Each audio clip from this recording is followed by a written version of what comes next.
Ako jedna veľká, šťastná rodina.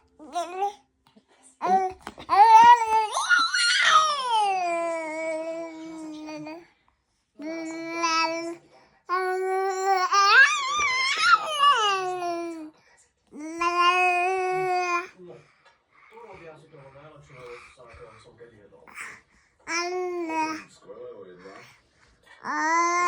Kde sme sa prvýkrát stretli takto spolu. A nevybrali sme toto miesto úplne náhodou. Chceme vám niečo oznámiť. Vážne?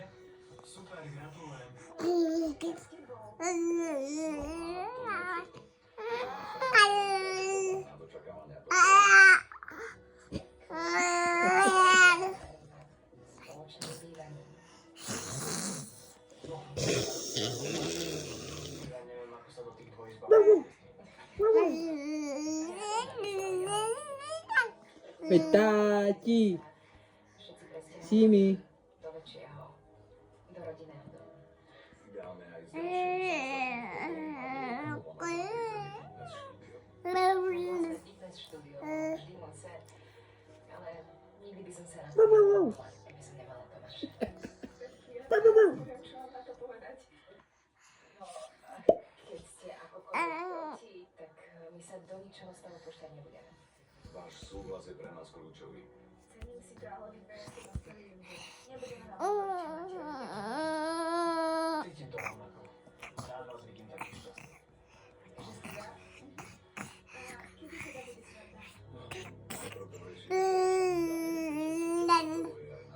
Môžeme si boli pozrieť pár rodinných domov. Môžeme ich vidieť?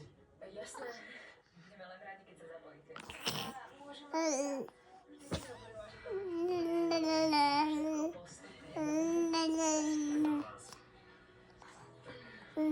Na vašu lásku.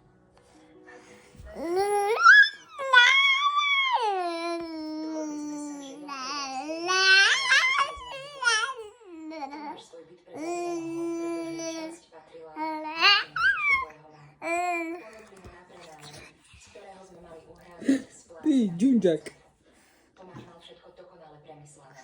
Nemala som dôvod nedôverovať. Tešil som sa, že ste sa Pik, pik. Pik, pik.